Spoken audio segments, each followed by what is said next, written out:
Assalamualaikum warahmatullahi wabarakatuh. Saya Delia Kristianti Purba dengan NIM 230102005. Pada kesempatan kali ini saya akan menjelaskan apa itu microcontroller dan juga sensor, di mana penjelasan saya akan terdiri dari konsep serta pemrograman untuk masing-masing sensor. Pertama itu apa sih itu microcontroller? Microcontroller sendiri adalah sebuah chip kecil, biasanya berbentuk IC yang di dalamnya sudah terdapat otak mini untuk mengendalikan alat elektronik secara otomatis. Microcontroller banyak digunakan untuk alat-alat digital seperti remote TV, jam digital, dan alat sensor. Kemudian, empat bagian utamanya, yang pertama itu ada CPU,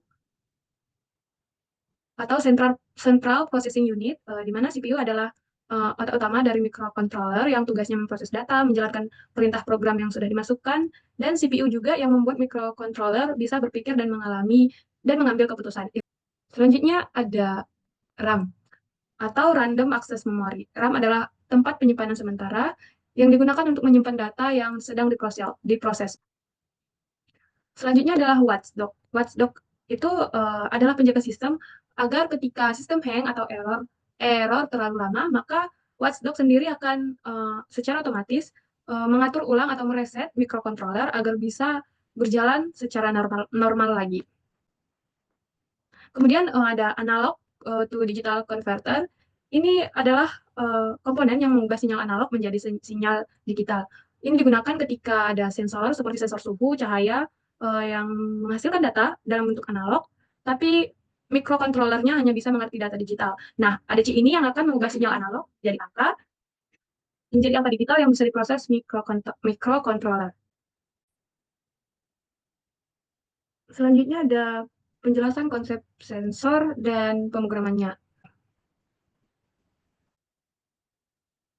Oh, baik, langsung saja kita ke konsep sensor ultrasonik. Sensor ultrasonik itu bekerja mirip seperti kelelawar, di mana dia akan mengeluarkan gelombang suara, kemudian mendengarkan pantulannya untuk mengetahui jarak benda di depannya. Nah, begitu juga dengan sensor ultrasonik, dia akan mengirimkan gelombang ultrasonik. Gelombang ini tidak bisa didengar manusia pada umumnya, lalu menunggu suara pantulan dari benda di depannya. Setelah itu, sensor akan menghitung waktu dari suara keluar sampai kembali, lalu menghitung jarak berdasarkan kecepatan suara. Saya akan menjelaskan untuk pemrograman sensor ultrasonik ini, di mana kita menggunakan Arduino Uno, kemudian ada sensor ultrasonik, dan 3 buah LED. Yang pertama itu mendefinisikan variabel di mana LED kuning itu terhubung ke pin 11 dan LED orange ke pin 12 dan LED merah ke pin 13. Kemudian ada trig pin dan echo pin, di mana trig pin digunakan untuk sinyal ultrasonik dan echo pin digunakan untuk menerima sinyal pantulan. Ada fungsi setup, di mana ini untuk mengatur komunikasi serial dan mengatur mode pin, di mana LED sebagai output dan echo pin sebagai input, trig pin sebagai output. Kemudian juga ada fungsi loop bisa dilihat, di mana ada digital write. Ini berfungsi untuk mengirim dan menerima sinyal ultrasonik, dan fungsi time pulse in ini untuk mengukur waktu pantulan gelombang di dalam mikrosekon. Kemudian ada fungsi ini time per 58 ini untuk menghitung jarak berdasarkan waktu dan dikonversikan ke sentimeter. Kemudian ada serial print in ini untuk menampilkan jarak di serial monitor. Kemudian ada ini if else ini untuk menyalakan atau mematikan LED sesuai dengan jarak, di mana ketika jarak itu kurang. Di sini saya tidak menggunakan library, dan langsung saja kita simulasikan. Nah, di sini lampu LED kuningnya sudah menyala. Ini menandakan bahwa benda berjarak lebih lebih dari 100 sensor LDR atau Light Dependent Resistor. LDR adalah sensor yang peka terhadap cahaya, bentuknya seperti resistor, tapi nilai resistensinya berubah tergantung seberapa terang cahaya yang mengenainya. Misal, kalau cahayanya terang, maka resistensinya akan kecil, maka arus listrik mudah mengalir. Dan kalau cahayanya gelap, resistensinya besar, maka arus listrik akan susah mengalir. Nilai resistensi ini dibaca oleh microcontroller untuk mengetahui apakah sedang terang atau gelap.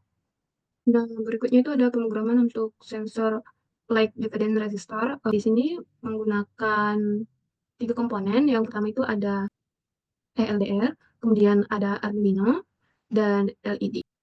Baik, saya akan menjelaskan dari programnya. Yang pertama itu ada Intellet, INTLED pin sampai dengan 5. Ini menandakan pin PWM untuk LED. Ada juga variabel untuk menyimpan nilai pembacaan LDR dan variabel untuk nilai PWM itu sendiri. Di mana ini untuk Arduino mengatur pin 5 sebagai output agar bisa mengontrol LED, kemudian serial dimulai agar bisa melihat nilai sensor dan PWM lewat serial monitor. Kemudian ada fungsi loop. Ini untuk membaca nilai dari pin analog A0 tempat LDR terhubung. Kemudian ada ini apa namanya, serial print. Ini untuk menampilkan nilai sensor loops dan PWMI ke serial monitor. Ini membantu debugging atau pemantauan. Kemudian terakhir ada delay 200. Ini memberikan jeda 200 milisekund agar data tidak terlalu cepat di serial monitor. Di sini tidak menggunakan library. Langsung saja kita lihat. Nah, lampu LED-nya sudah menyala. Selanjutnya konsep sensor suhu dan kelembapan. Sensor ini bisa membaca dua hal, yaitu suhu dan kelembapan udara.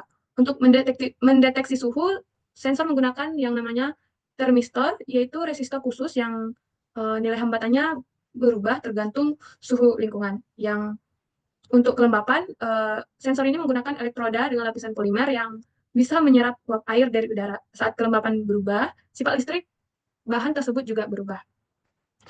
Contoh, kita lanjut ke pemrograman sensor suhu dan kelembapan. Di sini saya menggunakan sensor suhu yang ini DHT22, menggunakan Arduino dan satu LCD. Di mana di sini ada terdapat include liquid crystal I2C.H dan DHT.H. Pada bagian ini, program mengimpor dua pustaka untuk mengatur LCD yang berkomunikasi melalui I2C dan DHT. Kemudian ada quick setup. Ini dijalankan satu kali saat Arduino dinyalakan, di mana LCD diinisialisasikan dengan perintah LCD init, kemudian layar LCD dibersihkan dengan LCD clear untuk memastikan tampilan yang kosong saat awal. Kemudian ada LCD backlight, ini untuk menyalakan lampu latar LCD agar tulisan bisa terlihat. Kemudian ada DHT begin, ini untuk bisa mulai mengambil data. Dan terakhir ada serial begin, ini agar kita bisa melihat hasil pembacaan serial monitor yang diinginkan. Ini untuk LCD set kursor, LCD print. Ini untuk menampilkan suhu, kemudian ini untuk menampilkan kelembapan. Langsung saja kita jalankan. Nah, sudah muncul di sini ya. Sudah muncul temperatur saat ini tuh ada pada 24 derajat Celcius dan Humi apa? Kelembapannya itu ada di 40%. Selanjutnya ada sensor gas, misalnya itu MQ2 atau MQ135. Saat gas mengenai permukaan sensor, terjadi reaksi kimia yang mengubah konduktivitas bahan. Perubahan ini yang dibaca sebagai adanya gas berbahaya. Konsep servo motor. Servo ini adalah perangkat penggerak yang bisa berputar ke posisi tertentu, misalnya ke sudut 0, 90 derajat atau 80 derajat. Berbeda dari motor biasa, servo bisa berhenti dan menahan posisinya dengan akurat. Cara kerjanya yaitu microcontroller mengirim sinyal PWM, sinyal pulse width modulation ke servo. Di dalam servo terdapat motor kecil, rangkaian pengontrol, dan potentiometer atau disebut komponen yang membaca posisi poros servo. Kemudian saat sinyal diterima, motor bergerak ke sudut yang diminta, lalu potentiometer memberi umpan balik agar posisi tetap tepat. Selanjutnya saya akan menjelaskan pemrograman servo. Saya menggunakan satu buah servo dan Arduino. Saya juga menggunakan satu library, yaitu library-nya servo. Pertama itu ada input servo.h, di mana ini merupakan pustaka yang harus kita deklarasikan untuk memanggil library-nya. Kemudian ada quick setup. Ini akan dijalankan ketika Arduino pertama kali dinyalakan atau di reset. Kemudian ada my servo attach, yang berarti motor servo akan dikontrol melalui pin digital 9. Kemudian ada loop-nya. Bagian loop ini akan dijalankan terus-menerus secara berulang selama Arduino menyala. Ini ada sudut 0, 45, 90, 110, 30, dan 180. Langsung saja kita simulasikan. Nah, di sini servo akan bergerak sesuai dengan sudut yang sudah kita tentukan di sini. Dari sudut 0, 45, 90, 110, 130, 180 dengan waktu delay itu 1000 milisekund atau setara dengan 1 detik. Baik, untuk pemrograman LED sebenarnya sudah ada pada sensor ultrasonik tadi, di mana LED itu akan memancarkan cahaya eh, ketika syarat ini terpenuhi. Kemudian konsep kerja perangkat LCD. LCD sendiri adalah layar datar yang menampilkan huruf, angka, atau simbol. LCD itu bekerja dengan cara mengatur cahaya melalui kristal kristal cair. Di dalam LCD terdapat beberapa lapisan. Yang pertama ada lapisan kristal cair, yang kedua ada filter cahaya atau polarizer, ada elektroda, dan yang keempat ada lampu latar atau backlight. Ketika microcontroller mengirim perintah, tegangan listrik diberikan kepada elektroda tertentu. Ini akan mengubah posisi kristal cair ke posisi yang mempengaruhi cahaya, sehingga hasilnya tampilan tertentu muncul di layar seperti angka atau teks. Kemudian konsep kerja perangkat LED. LED merupakan komponen elektronik yang memancarkan cahaya saat dialiri arus listrik. Berbeda dari lampu biasa, LED lebih hemat energi dan tahan lama. Di dalam LED terdapat semikonduktor khusus yang terdiri dari dua lapisan. Yang pertama yaitu lapisan tipe positif, yang kedua ada lapisan tipe negatif. Saat arus mengaliri dari kutub positif ke negatif, elektron bergerak melintasi sambungan dua lapisan ini dan melepaskan energi dalam bentuk cahaya. Selanjutnya ada pemrograman untuk LCD ya.